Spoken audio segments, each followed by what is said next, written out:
sou Alexandre Beley e esse é o 12º programa da série Conhecendo Platão, um mergulho nas raízes da filosofia. Vinde, ó Deus, em nosso auxílio, socorrei-nos sem demora. Glória ao Pai, ao Filho e ao Espírito Santo, como era no princípio, agora e sempre. Amém.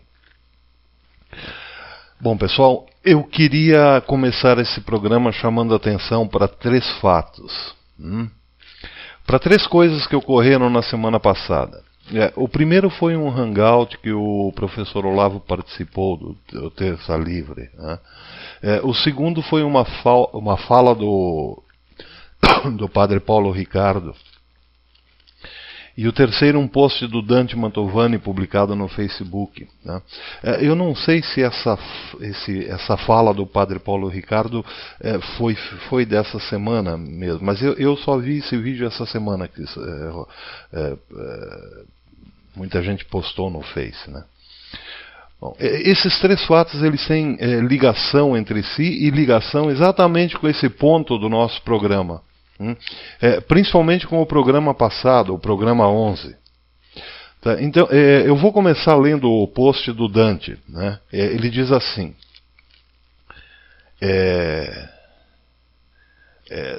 Sócrates, Platão e Aristóteles criaram uma escola de pensamento que é um verdadeiro sistema antifraudes. Se todos conhecessem minimamente esses 3 autores, não haveria tanto charlatão em postos de mando, ludibriando tão vastas parcelas da população mundial. Fecha aspas. Então, vamos frisar esse termo, sistema antifraude.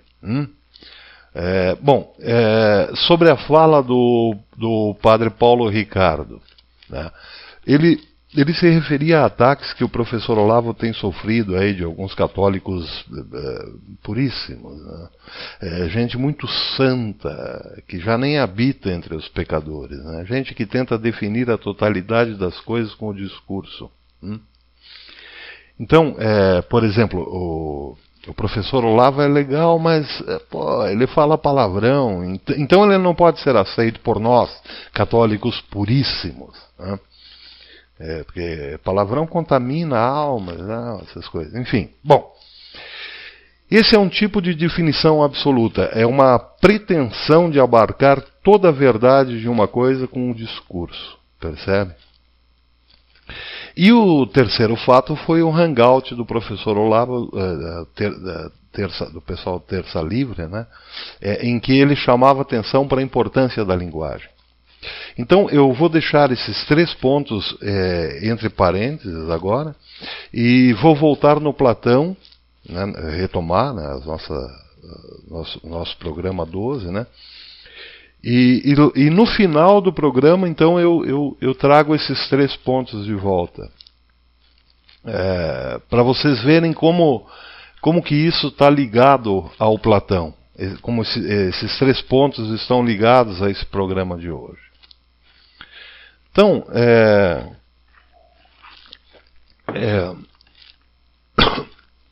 nós vimos no programa passado, no programa 11, que o estrangeiro de Eleia, ele tinha chegado na seguinte compreensão, de que a condição de possibilidade do discurso é a participação. E com isso ele oferece um fundamento ontológico para a negação.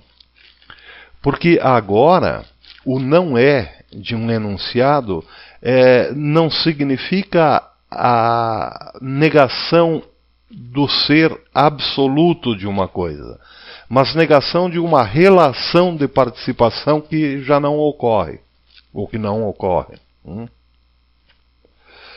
Então, o que o Platão sustenta nesse momento, lembrando que a gente está meditando sobre o diálogo sofista, Então, o que o Platão vai demonstrando dialeticamente é que as coisas são constituídas por relações de participação e de não participação. Roda da bicicleta, por exemplo. Roda da bicicleta participa da forma círculo, mas ela não participa da forma, da forma retângulo. Não?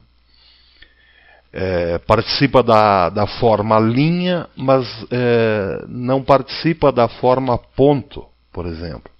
Porque acho que ninguém nunca viu uma bicicleta feita de pontos, né? A não ser no papel, mas aí não seria uma roda de bicicleta, mas um desenho de roda de bicicleta. Então, uma roda de bicicleta pode participar de muitas formas, mas certamente ela será uma roda de bicicleta também por não participar de uma, sei lá, de uma infinidade de outras coisas. Então vejam, quando a gente diz alguma coisa, a gente está falando sobre algo. Esse algo a que o discurso se refere é um ser. Se eu digo que minha bicicleta tem 2 pneus novos, eu estou me referindo a um ser, a bicicleta. Né? E a outros seres também. 2 pneus novos. São 2 seres, e assim por diante. Então, assim, quando alguém diz que a sua bicicleta respira, ou que teteto voa, deve haver um ser chamado bicicleta que respira. Ou então deve haver um ser chamado teteto que voa. Mas acontece que não existe bicicleta que respira. Nem uma coisa chamada voo de teteto, percebem? Então, isso quer dizer que a bicicleta que respira é um não ser. E o voo de teteto é também um não ser. E quem diz que a bicicleta respira está dizendo o quê? Está dizendo um não ser. Então, vejam, quem diz isso está enunciando uma falsidade. Porque o enunciado, a bicicleta respira, é um enunciado falso. E o que é um enunciado falso? O que significa isso, um dizer falso? Um enunciado falso é um dizer, em primeiro lugar. Né? É um falar, em primeiro lugar. Mas é um falar, é um dizer sem sentido. A falsidade é aquilo que carece de sentido, percebe? Então, nós precisamos agora pegar esse termo, sentido, e deixar ele um pouco de lado. Né?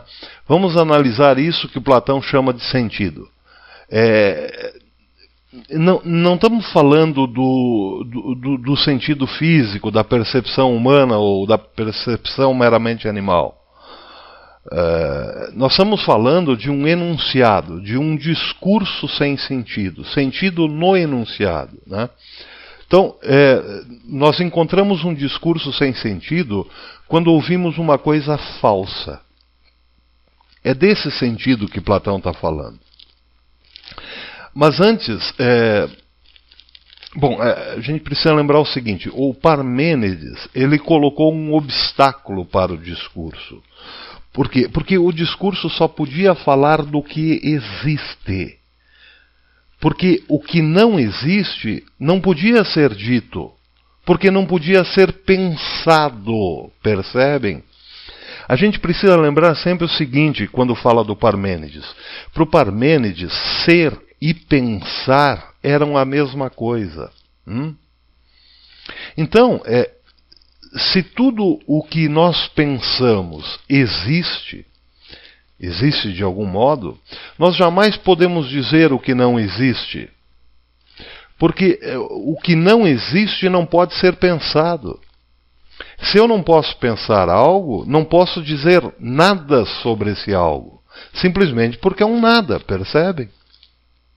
Então, o nada. o que não existia não podia ser dito.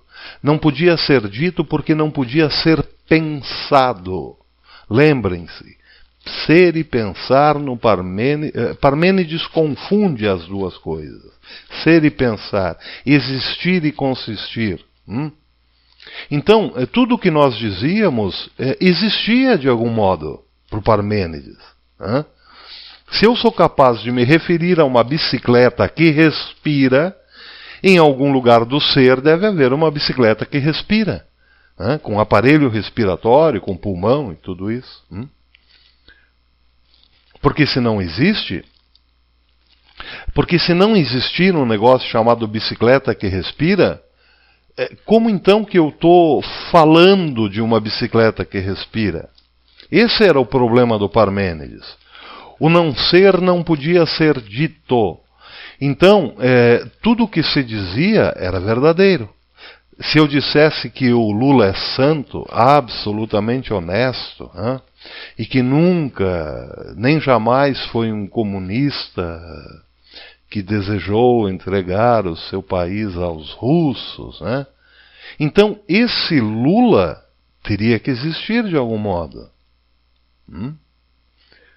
Porque ele é dito a partir de algo que eu penso, e se eu penso, esse algo existe, porque o Parmênides não faz essa distinção. Pensar e existir é a mesma coisa. E foi justamente essa brecha que serviu para a construção falaciosa do discurso sofístico. Nós já vimos que o Platão supera esse problema. Bom, agora, depois da teoria do entrelaçamento, da simploquê, o não ser já pode ser dito. E isso vai fazer toda a diferença. Porque o não ser significa que algo não se entrelaça com algo. É nesse sentido. O não ser é aquilo que não se entrelaça com algo. E além do mais, o não ser carece de algo fundamental, que o Platão define como sentido. O não ser carece de sentido. O não ser não tem sentido. Então, eu posso dizer que a minha bicicleta respira, mas isso carece, isso não tem sentido, porque é falso. Ou é falso porque não tem sentido, percebe? Porque não existe uma bicicleta que respira.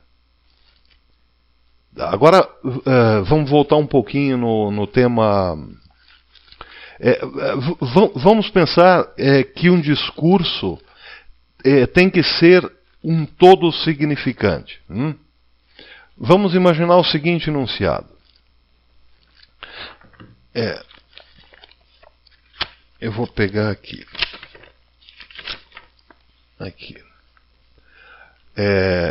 O livro de Josué, no capítulo 6, tá? Diz assim: Ora, Jericó estava rigorosamente fechada por causa dos filhos de Israel. Ninguém saía, nem entrava. Então disse o Senhor a Josué: Olha, entreguei na tua mão Jericó, o seu rei e os seus valentes. Vós, pois, todos os homens de guerra, rodeareis a cidade, cercando-a uma vez.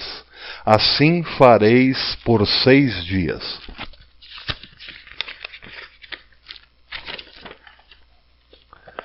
Sete sacerdotes levarão 7 trombetas de chifre de carneiro adiante da arca.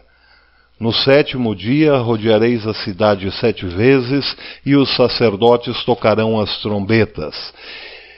E será que, tocando-se longamente a trombeta de chifre de carneiro, ouvindo vós o sonido dela, todo o povo gritará com grande... Aqui diz com grande grita, não é uma boa tradução. Bom, mas enfim, ouvindo vós o sonido dela, todo o povo gritará com grande força, vamos dizer assim. Tá? O muro da cidade cairá abaixo e o povo subirá nele, cada qual em frente de si. Então veja, esse enunciado, esse discurso, por mais longo que ele seja, ele faz um sentido imediato para nós. Independentemente de sua veracidade ou não. Porque o sentido dessa narrativa que eu acabei de ler está no quê? Está na combinação entre sequência de palavras. E essa combinação ela é tão bem feita, tão bem articulada, né, vamos dizer assim, que nós enxergamos, nós somos capazes de enxergar aquele povo cercando uma cidade morada, né, tocando as trombetas, o muro caindo. É uma descrição... A imagem já vem junto com a narrativa, percebem? De tão bem articulada. Os termos, né, são tão bem articulados que a imagem se mostra. Né? Então vejam, não faria sentido se a combinação desses termos não fosse adequada. Nós não teríamos essa imagem. Eu fiz eu transcrevi esse texto de outro modo aqui para o meu caderninho de notas aqui, né? Então eu vou ler para vocês para a gente imaginar, né, que essa narrativa com os termos já não articulados. Como é difícil ter essa imagem que nós tivemos do texto que eu li, tá? Então, deixa eu aqui. Então tá. Eu mudei o texto. Vou ler como eu mudei a relação entre os termos. Ora, Jericó estava rigorosamente na tua mão fechada, ninguém saía nem entrava. Rodeareis a cidade, cercando-a de 7 trombetas de chifre de carneiro, adiante da arca por causa do seu rei e os seus valentes. Então disse o Senhor, entregarei os filhos de Israel a Jericó, a Josué, olha vós, pois, todos os homens de guerra, uma vez, assim fareis 7 sacerdotes que levarão no 7º dia a cidade 7 vezes, e os sacerdotes tocarão as trombetas por 6 dias, e será que todo o povo gritará com grande força, tocando-se longamente a trombeta de chifres de muro, o carneiro da cidade cairá e o povo subirá nele, cada qual em frente de si. Bom. Então, vejam que esse segundo discurso carece de quê? Se nós, claro, lendo rapidamente, dá apenas para ter essa noção de que a imagem correspondente ao discurso, ela já vem truncada. Não há uma imagem clara, como no discurso original, no texto original, né? Mas, analisando mais de perto essa transformação que eu fiz, o que nós podemos ver? Que os termos, a ligação entre os termos, carecem de sentido. Porque, por exemplo, uma trombeta feita de muro. Uma trombeta feita de muro não é uma articulação com um todo significante. Ou é? Não é, evidente que não. Uma trombeta de chifre, sim, mas uma trombeta feita de muro. Nós não temos aí uma articulação com um todo significante. O discurso inteiro não tem um todo significante, percebe? Na primeira narrativa, a sequência de palavras fazia sentido, mas na segunda não. Né? O mais importante na questão do sentido ainda não é isso. Quando, por exemplo, no enunciado, nós pegamos um verbo. Esse verbo deve estar associado a um nome. Né? E para o Platão, nomes e verbos são signos de elementos da realidade. Então, por exemplo, o nome trombeta e o verbo soar. Nós podemos articular isso tranquilamente, por quê? Porque eles são signos de elementos da realidade. Né? Então isso quer dizer o seguinte, que um nome mantém um vínculo direto com alguma coisa da realidade. Se eu pronuncio o nome trombeta, esse nome deve estar associado com alguma coisa da realidade. Se eu pronuncio o verbo soar, esse verbo deve estar associado com alguma coisa que soa na realidade. Então, soar a trombeta é uma relação entre nome e verbo. O nome trombeta e o verbo soar, eles revelam uma relação harmoniosa. Mas além de ser uma relação entre termos, entre palavras, é também uma relação entre palavras e realidade, percebe? Então vejam, o que o Platão está dizendo? Ele está dizendo que existe uma relação entre discurso e realidade. Existe uma relação entre o logos e a realidade. Essa relação existe. Não é uma relação inventada pela mente humana. Não é uma fantasia. Realidade e discurso não estão separados. Não há abismo entre realidade e discurso.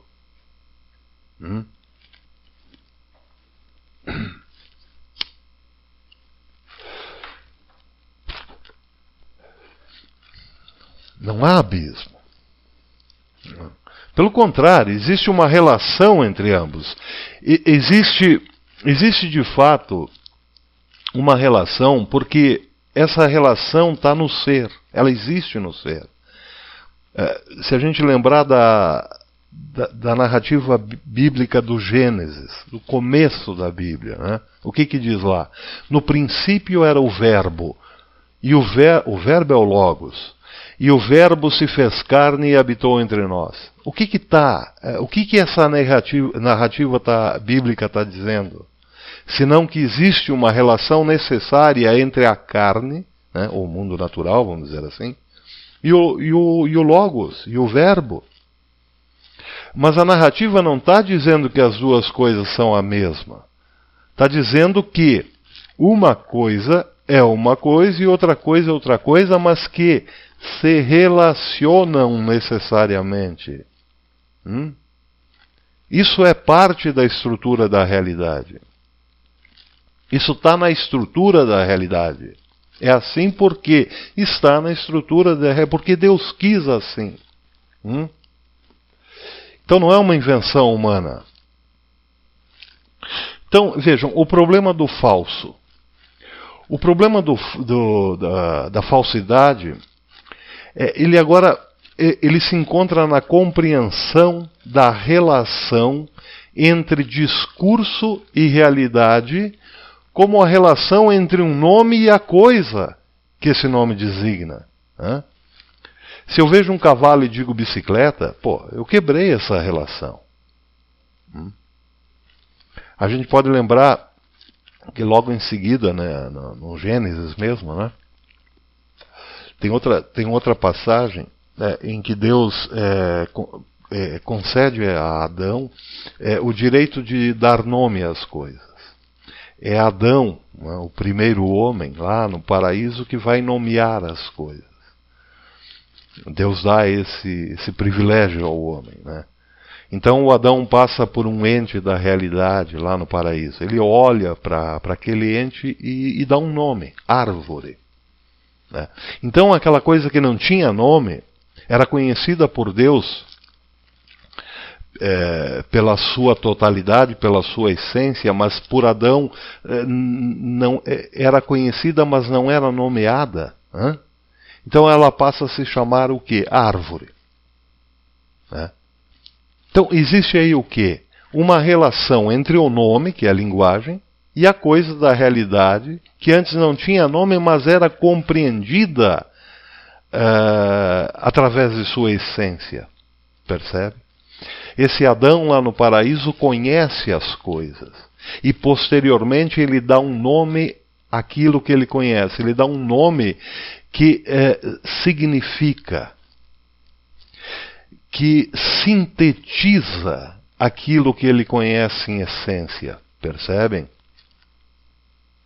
Então, eu aqui, já muitos anos depois de Adão ter nomeado as coisas, né, em qualquer lugar do mundo que eu for, em qualquer ponto do planeta que eu tiver, né, aquela coisa, em qualquer lugar, ela se chamará árvore. Né? Seja em que língua for. Se eu apontar para uma árvore e disser bicicleta, seja em que língua for, eu estou incorrendo em falsidade ou loucura. Porque o nome que eu usei não corresponde àquela essência conhecida pelo homem, pelo Adão, né, no paraíso, que nomeou as coisas. Né? Isso é um exemplo, essa narrativa nos dá esse exemplo. Né? Eu não estou dizendo que isso é a verdade literal, que Deus, que essa narrativa mostra exatamente como aconteceu. Mas ela simboliza o sentido e o significado do nome, na sua relação com a coisa. Né? Então, vejam, se eu disser um nome, se eu olhar para uma árvore e disser bicicleta, o que eu estou fazendo? Eu estou, na verdade, quebrando essa relação entre nome e coisa. Entre nome e realidade, percebem? Essa relação que foi estabelecida muito tempo antes de eu nascer, né? Para deixar barato. Né? Então isso é o falso. Isso é o falso. Nesse ponto do diálogo, o sofista, isso significa o falso. A quebra dessa relação entre nome e coisa. Né? Então, o estrangeiro de Elé percebe que o falso é aquilo que tira o sentido da relação entre o nome e a realidade. Então vejam como essa coisa está no nosso redor o tempo todo. Né? O sujeito é pego com uma faca, né? Toda cheia de sangue, né? Com um pedaço de carne na faca, né? E um corpo está ali ao lado, estirado no chão, todo esfaqueado, com o pescoço degolado, né? E o sujeito com a faca na mão diz, pô, não fui eu, não fui eu. E aí, o que nós temos? Ah, é uma questão interpretativa. Muitos dizem isso, né? Ou então uma forma de dizer a coisa, essa mesma coisa, de outro modo. O suspeito, fulano de tal, o cara está com a faca na mão, com um pedaço do pescoço da vítima na faca. E ele é o quê? Um suspeito de ter cometido aquela atrocidade. Então se ele diz que não foi ele, bom, pode ser que não foi. Ele é só um suspeito. Então, vocês percebem como a relação entre nome e realidade é tratada agora? Vejam o caso aí, por exemplo, de um ex-presidente, né? Vive no luxo, vive como um nababo, né? Andando de jatinho para cima e para baixo, morando em mansões, né? E quando pergunto se tudo aquilo é dele, ele diz que não, imagina. Ele é um homem pobre. Mas o que ele fala e o que a realidade mostra são coisas diferentes, percebem? Isso é o quê? Isso é essa quebra de relação entre nome e coisa, entre o signo e o significado, e o significante. Isso é falsidade. E é muito fácil identificar. Porque a realidade tem uma estrutura. E essa estrutura serve para quê? Para verificar a veracidade do discurso. Então, esse ex-presidente, ele não só diz que é pobre, ele diz que é humilde. E diz também que jamais roubou um centavo sequer. Nós estamos chegando no âmbito da loucura. Isso é o âmbito da loucura. E como é que a gente chegou nisso? Porque a realidade está aí para ser medida, mensurada, qualificada. A realidade se deixa compreender por entes. Isso nós já falamos lá na aula 4, se não me engano. A realidade se deixa compreender por entes ideais. A gente já viu isso. Eu posso medir a realidade, eu posso contar os lados de uma pedra, por exemplo. Eu posso ver uma pedra pela perspectiva dos números, das figuras geométricas. Eu posso descrever aquilo que está na minha frente, a partir daquilo que está, a partir dessa entreposição entre o que eu vejo e o que está na minha frente. Eu busco o recurso desses entes ideais.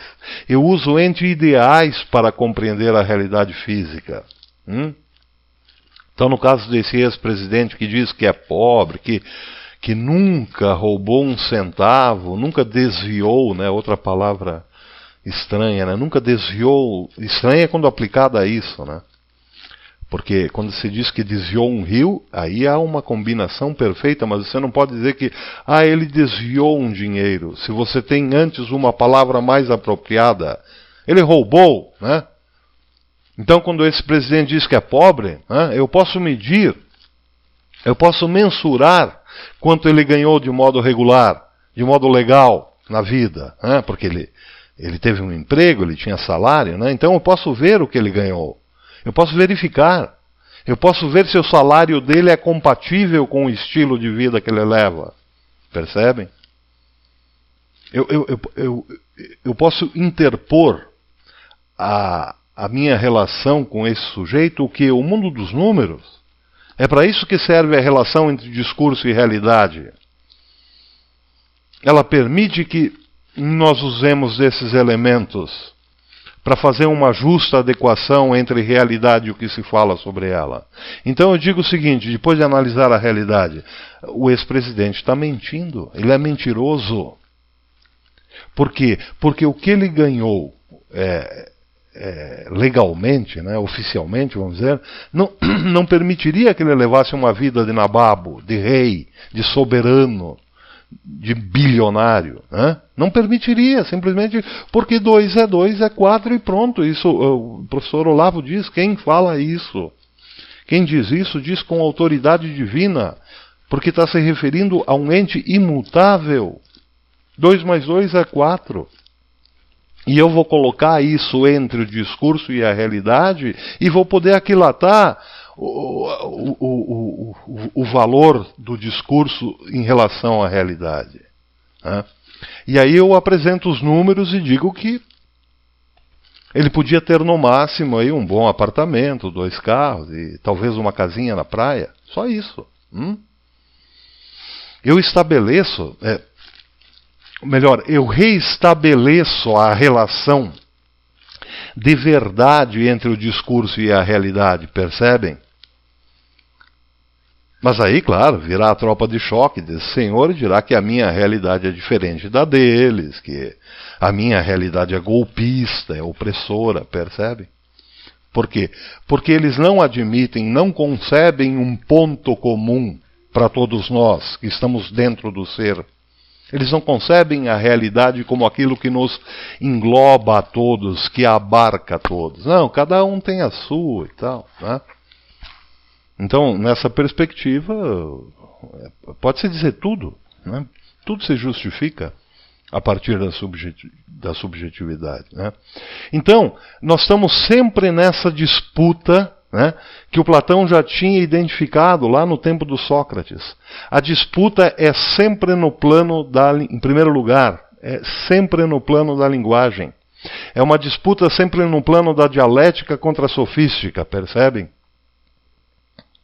Então, mas, é claro, nós vamos falar mais disso aí lá para frente, né? Mas até agora dá para ter uma noção do que significa a condição de verdade e o que significa o falso para o Platão. Muita gente mesmo acha que o Platão vive no mundo das ideias, né? Quer dizer, isso de modo pejorativo, né? Que ele vive lá no 5º Urano e tal, mas não é bem assim. O Platão, ele se serve do mundo das ideias e do mundo do Logos, né, para compreender a realidade física, para descrever essa realidade. Mas a realidade física é sempre o ponto de verificação daquilo que o discurso coloca, percebem? Claro que quando eu falo de entes ideais, puramente ideais, Eu estou num plano abstrato. Quando eu estou falando da fórmula do círculo, eu estou me referindo a um ente ideal, puramente ideal. Então eu não preciso voltar para o mundo da realidade para comprovar se aquilo que eu estou pensando tem veracidade ou não. Eu estou no caso aí, porque esses entes ideais, eles têm fundamentos neles mesmos, né? A determinação desses entes é inerente a eles mesmos. Mas eles não servem apenas para isso. Eles servem, antes de tudo, eles servem para comprovar se as coisas da realidade são como o nosso discurso fala. Percebem? Então, a realidade física é de suma importância para Platão. Muita gente pensa que a realidade física é só, digamos assim, eu não digo recuperada, mas ela é abordada diretamente com o Aristóteles, mas não é bem assim. Nós vamos ver isso lá para frente quando falarmos do Aristóteles, mas o fato é que para o Platão a realidade física pode sim ser compreendida.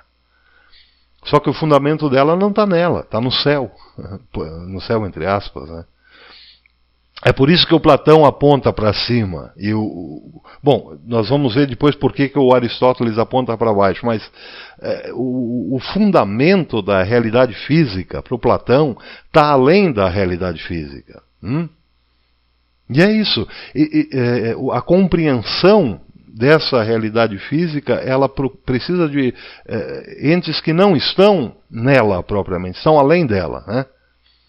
E esse acesso ao que está além do físico que permite conhecer o que é a natureza, o mundo físico, a physis, o mundo natural. Então, para o Platão, é possível encontrar um princípio único para o conhecimento da realidade física e assim evitar o erro, né? E esse princípio está no conhecimento de realidades que estão além da realidade física. Mas a gente não pode perder de vista que a briga do Platão é contra a falsidade, contra a mentira, contra os sofistas, contra a mentalidade revolucionária, eu digo, né? Mas então vejam, como é importante esse negócio da linguagem. O Platão percebeu isso. Se você não tem linguagem, se você já não sabe o que é a linguagem, se você já não sabe fazer essa correspondência entre termos e coisas, se você já não faz ideia, né, do que significa a linguagem, então você também já não sabe o que é a realidade, percebe? Quem não sabe o que é a realidade é enganado por qualquer um. Qualquer picareta sofista aí engana. Né? Engana quem não tem mais o domínio ou a compreensão dessa relação entre termos e coisas. Né? Quem não tem compreensão da linguagem. Quem não tem linguagem não tem como compreender a realidade. Não tem como avaliar a realidade. Não tem como diferenciar o verdadeiro do falso. E quem não sabe essa diferença, quem não tem esse discernimento, se torna o quê? Se torna um zumbi, um átomo solto por aí, como diz o professor Olavo, né, quando se refere à família, ao desmantelamento da família. Né? Por que há tanta propaganda, tanta insistência nisso, de que a família não é importante? Para tornar o sujeito um átomo solto, porque um átomo solto é mais fácil de ser destruído, né? De ser escravizado. Né? E é isso que eles querem, os globalistas querem, os comunistas querem. Eles querem o quê? Que a linguagem não signifique mais nada. Que não exista mais relação entre termos e coisas. Ou que as relações sejam meramente subjetivas, cada um dá o sentido que quiser e pronto. Né? Porque de onde vocês acham que de onde surge essa engenharia da nova língua? Parte disso. Tem origem nisso, tem raiz nisso. Parte da estratégia de destruir a relação real e verdadeira entre termos e realidades. Né? Nós temos que nos voltarmos contra isso, negar isso, exigir que se fale aquilo que corresponde à realidade. Que suspeito, que mané suspeito? É o assassino, é o ladrão, é o bandido que desviou, roubou, meteu a mão, roubou. Nós temos que exigir que os nomes correspondam às coisas. Nós não podemos nos envergonhar disso, nós não podemos mais ter milindres disso. Né? Isso é o politicamente correto, é essa coisa maquiavélica de nos criar constrangimento. E assim eles vão destruindo o significado das coisas e vão nos escravizando cada vez mais. Então nós temos que de imediato recuperar o valor das palavras, o valor dos nomes. Dar o nome às coisas, o nome que corresponde às coisas. Né? Porque é parte da estratégia de destruir a relação real e verdadeira entre os termos e a realidade, que significa esse politicamente correto e essa nova língua. Isso é um projeto de escravização da humanidade, como foi lá desde sua origem. Então vejam, o ladrão já não é mais o ladrão, ele é o suspeito de desvio de verbas. Ou então, o ladrão é suspeito de irregularidade. Esses termos não condizem com a realidade. O nome ladrão e a coisa roubada têm uma relação específica, têm um entrelaçamento específico. Eles têm uma participação no outro. Existe uma simploquê aqui. Então, mas vejam, como a relação fica estranha, ela fica confusa, nós já perdemos o sentido da realidade. Né? Quando a gente fica sabendo que não tem hospitais, que não tem estradas, que não tem segurança, que não tem presídio, não tem mais nada, porque o dinheiro sumiu, esse sumir é nomeado como suspeita de desvio. Então o que acontece? Nós perdemos aí, nós não temos mais a relação entre discurso e realidade. Então nós não temos mais a realidade. Porque a realidade mostra a ausência daquilo que antes estava ali. E a sua relação, o seu entrelaçamento, a sua simploquê, está no fato de que nós podemos nomear e predicar. Por exemplo, vamos imaginar aí quem está condenado aí? O Zé Dirceu. O Zé Dirceu roubou aquele dinheiro, o PT roubou aquilo que era do povo, o dinheiro do povo. Essa é a função da linguagem, percebem? Então, essa gente que está trabalhando aí dia e noite para o quê? Para acabar com a linguagem. Porque nós dizemos que alguém é suspeito de desvio, nós estamos nos referindo a uma realidade que de fato não existe. Que ela está sob uma névoa, sob uma proteção. Né?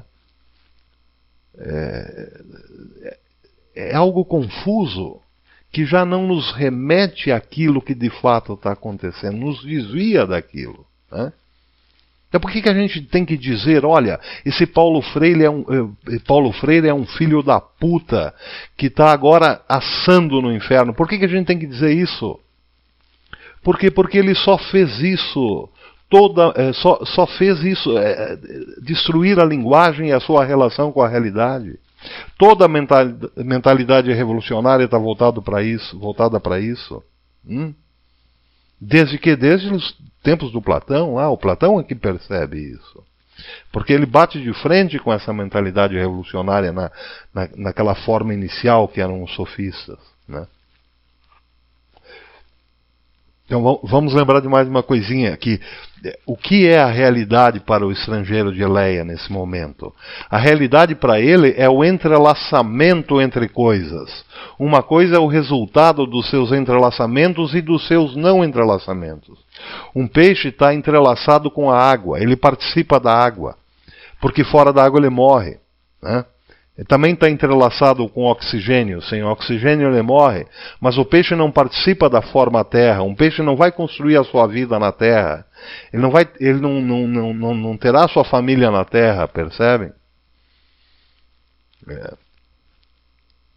Claro que isso é um exemplo fajuto, mas isso mostra o seguinte: a realidade é um infinito entrelaçamento e não entrelaçamento de coisas. Essa é a realidade. Entrelaçamento, participação, simploquê, como diria o Platão. Isso é a realidade. Isso é ontologia, né? Estamos falando de peixes, de água, de terra, de ar, enfim. Isso é realidade física, isso é parte da ontologia. Nós estamos falando de uma região do ser, de uma região da ontologia, né? Mas agora vamos sair um pouquinho, vamos sair dessa realidade física. Vamos sair dessa região do ser, que é a região dos entes reais, e entrar no âmbito da linguagem, da palavra, do logos, né? O que acontece nesse âmbito do logos? Esse âmbito é formado de nomes e verbos, percebem? E existe uma multidão tão grande de nomes e verbos como existe uma multidão de coisas no mundo real. Existe uma multidão de coisas reais no mundo reais, existe uma multidão de nomes e verbos no âmbito do logos, percebem? Então, o mundo real, no mundo real, as coisas se entrelaçam, elas participam umas das outras. Só que no mundo do logos, no âmbito da linguagem, essa multidão de nomes e verbos também participam entre si. Alguns nomes participam, se entrelaçam com alguns verbos, mas não participam de outros. Acontece no mundo do logos a mesma coisa que acontece no mundo da realidade física, percebe? Então, a gente pode fazer o seguinte, vamos imaginar assim, numa folha de papel em branco, né? Vamos fazer 2 círculos numa folha de papel em branco. No primeiro círculo, a gente coloca tudo o que existe no mundo físico. Peixes, árvores, bicicletas, pias, geladeiras, cadernos, pessoas, animais, nuvens, enfim. A gente coloca tudo que é físico, tudo que é extenso, tudo que é material, tudo que está no tempo e no espaço, né? A gente coloca dentro desse primeiro círculo. E no outro círculo nós colocamos tudo que é linguagem. Tudo que é, todos os nomes, todos os verbos, todas as preposições, todos os pronomes, enfim, todos os artigos e assim por diante. Então, por enquanto, esses 2 círculos, eles não têm comunicação entre eles. Não tem relação entre eles. Então, a gente volta no primeiro círculo, o círculo das coisas reais, e percebe que tudo que a gente colocou lá dentro, peixes, óculos, microfones, computadores, animais, nuvens, tudo que a gente colocou lá dentro, todos aqueles itens, todas aquelas coisas, elas se relacionam entre elas, umas participando de outras e não participando de outras, percebem? O peixe participa da água, a água participa da terra, a terra participa do metal, o metal participa da água e assim por diante, né? O fogo participa da madeira, mas não participa da água, enfim. A água participa da terra, mas não participa do fogo. O metal participa do fogo, mas não participa da madeira e assim por diante, tá? Porque eu lembrei disso agora porque os antigos chineses, o chamado Imperador Amarelo, Neixing, né? Eu acho que foi ele o primeiro a demonstrar os 5 elementos da acupuntura. 5 elementos que compunham a realidade, né? Ele dizia que a realidade toda era formada por 5 elementos, né? Que são a terra, o fogo, a água, a madeira e o metal. Então ele percebeu que existia uma simploquê entre essas coisas, né? Um entrelaçamento. Claro que ele não usou o termo simploquê, isso é do Platão, mas o sentido é o mesmo. Esse Neixing, ele percebeu que existia uma participação de geração e uma participação de dominação, ou de não geração, entre elementos, né? É quase exatamente isso que o Platão vai falar, né? Então ele diz que na relação de dominação, ele diz que a terra dominava a água. Lógico, né? Nós vemos a água sempre cercada, né, pela terra. Então a água não está voando no espaço, né? Então ela é dominada pela terra. Bom, a madeira dominava a terra. Porque, claro, se a gente não corta a grama, né, não tira o mato, a grama toma conta do quintal, ela se espalha pela terra. Então ela domina a terra. Né? E que o metal dominava a madeira. Né? Isso é tranquilo, porque o machado cortando a árvore, dá para imaginar que o metal domina a madeira. Né? Mas também a gilete fazendo a barba, né? Cortando os pelos. Né? Porque os pelos para o Neixing eram madeiras, representavam a madeira no corpo humano. Né? As unhas, os dentes representavam o metal e assim por diante. Né? Bom, o fogo domina o metal. Isso também é tranquilo, porque nós vemos que o metal é forjado a partir do calor, né, do fogo. Né? E a água domina o fogo. E assim o Neixing fechava um círculo perfeito de simploquê. Então, nós podemos falar que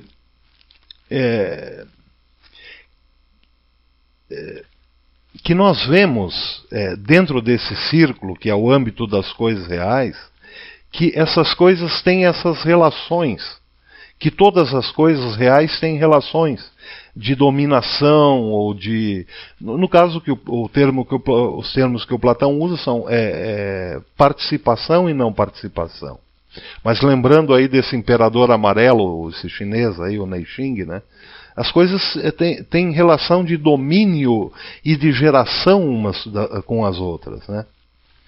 Então nós vemos que nada do que existe no mundo real existe isoladamente.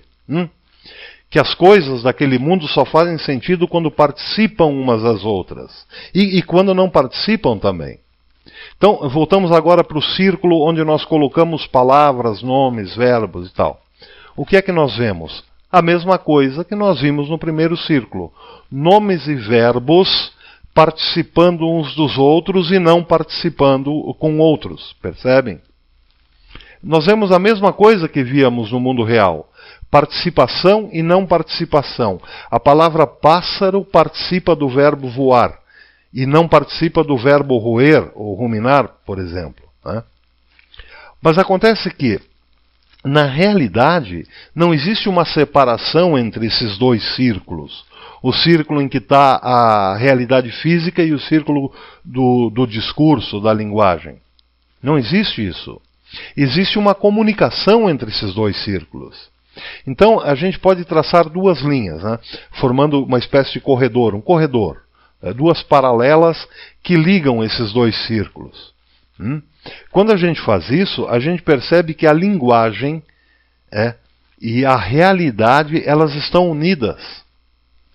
Então vejam, um entrelaçamento entre os seres, ele corresponde ao entrelaçamento entre nomes e verbos.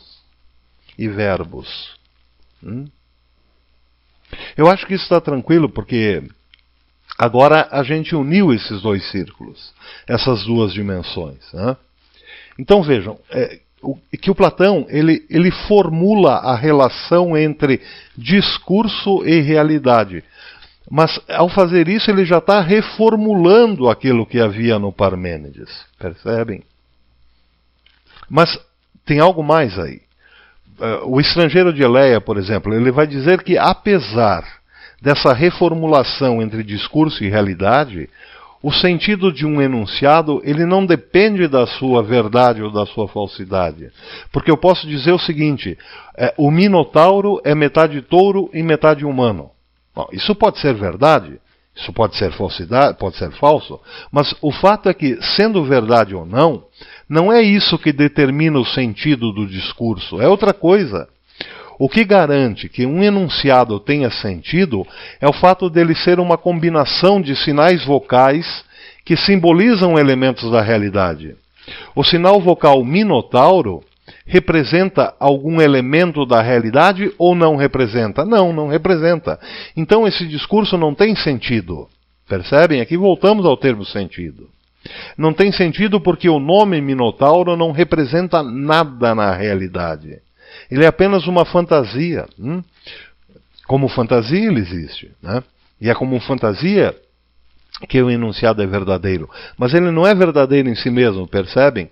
Eu posso fantasiar aqui, estou comendo um pedaço de minotauro, mas eu não estou matando a fome. Ele é só uma fantasia, percebem? Então, eu digo, todo homem nasce pobre. Eu posso dizer isso. O Lula é homem, logo o Lula é pobre. Esse enunciado pode ser verdadeiro, como pode não ser.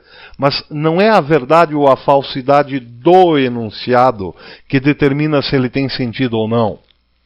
Porque é fato que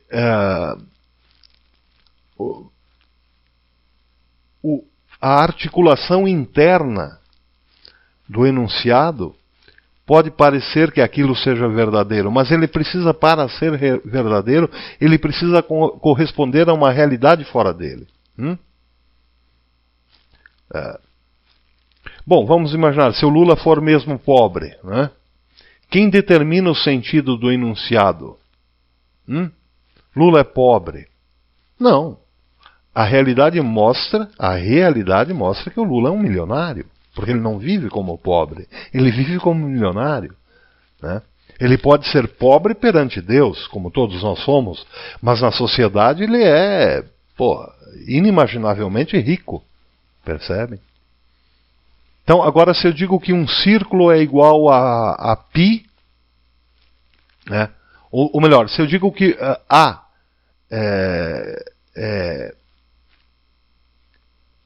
é igual a A, por exemplo, eu estou usando o quê? Estou usando um sinal vocal para uma coisa que não está na realidade, mas que existe, que é o quê? A igualdade. Né? Se a igualdade não existisse, eu não poderia comparar uma árvore com outra, por exemplo. Quando eu digo aquele pinheiro é igual àquele outro, eu estou me servindo do quê? De um ente ideal. Né? Um ente ideal, eu não posso enxergar na realidade a igualdade. Ninguém viu a igualdade andando por aí. Mas ela existe de algum modo porque nós podemos distinguir o que é igual e o que é diferente. Percebem? Então, se as coisas não fossem, digamos assim, vamos dizer o seguinte, que embora eu não tenha também alguns elementos, mas certos discursos não dependem da presença do ente para serem verdadeiros ou falsos. Mas basta que o que eu enuncio corresponda a uma realidade. Pode estar presente ou não. Se eu me refiro à igualdade, eu não tenho a igualdade na minha frente que eu posso dizer, bom, isso aqui é igualdade. Ela não está aqui. Ela está no mundo das ideias. Mas o meu sinal vocal corresponde a uma realidade. E se ele corresponde a uma realidade, então está dada ali a base do sentido. Isso significa que a relação, ela participa do enunciado como a realidade se realiza através de partes que simbolizam a realidade de maneira real, verdadeira. Então vejam,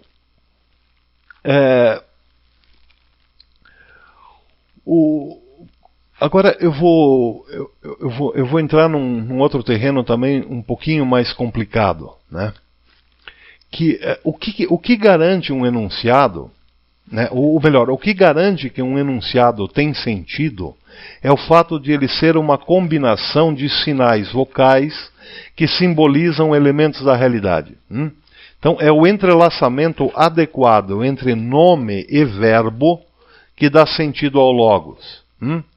Isso significa que a relação participativa do enunciado com a realidade, ela se realiza através de partes que simbolizam o quê? A realidade de maneira transitiva. Mas isso implica em outra coisa muito importante. Vejam, agora eu vou entrar num terreno aqui complicado. Quando certos católicos, por exemplo, isso é só um exemplo, que são puríssimos, né? Que são mais santos que o Padre Pio, por exemplo, dizem que não se pode seguir muito o professor Olavo, porque o professor Olavo fala palavrão demais. O que eles estão fazendo? Eles estão usando o discurso, eles estão se valendo de um discurso que é complexo e, portanto, não pode ter significado transitivo, mas que servem para, digamos assim, discorrer sobre um aspecto da realidade. Eles estão usando isso de modo que esse aspecto, essa parte, esse algo que eles se referiram, pretende agora representar a realidade em bloco. Percebem? É o mesmo que tentar definir o todo pela parte. É isso que eles fazem o tempo todo. O velho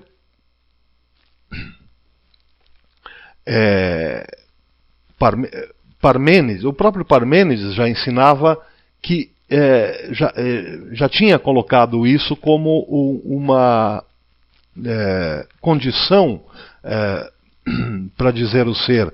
Mas o Platão percebeu que é exatamente isso que dava armas, né? Munição aos inimigos da verdade. Então o Platão reformulou tudo isso. Ele passou a ensinar que isso não é possível, que o discurso não tem esse poder. O discurso não tem essa capacidade de representar a realidade em bloco, percebem? Porque o discurso é algo complexo. Só o que pode representar a realidade em bloco é o nome. É um nome. Peixe. O nome peixe. Esse nome me representa uma realidade em bloco, uma coisa que não pode ser outra, uma coisa inteira, um peixe. E não um peixe morto, um meio peixe ou um gato. Não, quando eu digo o nome peixe, me aparece ali uma realidade inteira, pronto, o peixe. Só o nome tem essa capacidade, mas o discurso não é só nome.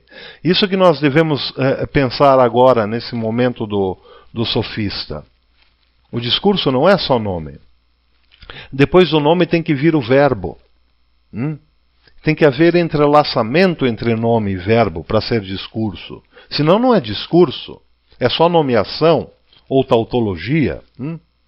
E sempre que há discurso, há apenas uma descrição parcial da realidade e não em bloco. Mas esse pessoal, né, digamos, acima do bem e do mal, esse pessoal que julga não só o professor Olavo, né, não vamos chamar de católico, vamos chamar de fariseus. Né, os fariseus, vamos dizer assim, o que eles querem? Eles querem definir toda a realidade a partir de um instrumento que não foi feito para isso. Isso é uma pretensão diabólica, isso é uma tentação diabólica. Esse julgar discursivo, de tentar abarcar toda a realidade numa frase, num discursinho. E o que Jesus dizia? Não julgueis para não serdes julgados. Porque quando você julga com palavras, está tomando a parte pelo todo. Né? E só Deus consegue ver o todo. E já que você se mostrou tão pretensioso assim, é bem capaz que Deus, que pode julgar em bloco, ele te veja como um idiota absoluto. Percebem? É isso, meus amigos. Então vejam, bom, eu não avancei muito hoje nesse programa, é verdade. Eu só reforcei um pouco o programa passado, mas trazendo esses 3 elementos que eu citei lá no começo do programa, né? Um post do Dante, uma fala do Padre Paulo, né? E um apelo do professor Olavo. E tudo isso está ligado ao Platão. A fala do Dante diz que Sócrates, Platão e Aristóteles, eles criaram um sistema antifraude. Esse sistema tem raiz no quê? Na linguagem. É disso que ele está falando. O Padre Paulo alerta alguns fariseus que diziam que... Vamos lembrar por que fariseus? O que os fariseus faziam? Jesus diz para não sermos como os fariseus. Porque os fariseus se sentam lá nos primeiros bancos, né? Se mostram como pessoas impolutas, sem pecado, batem no peito, né?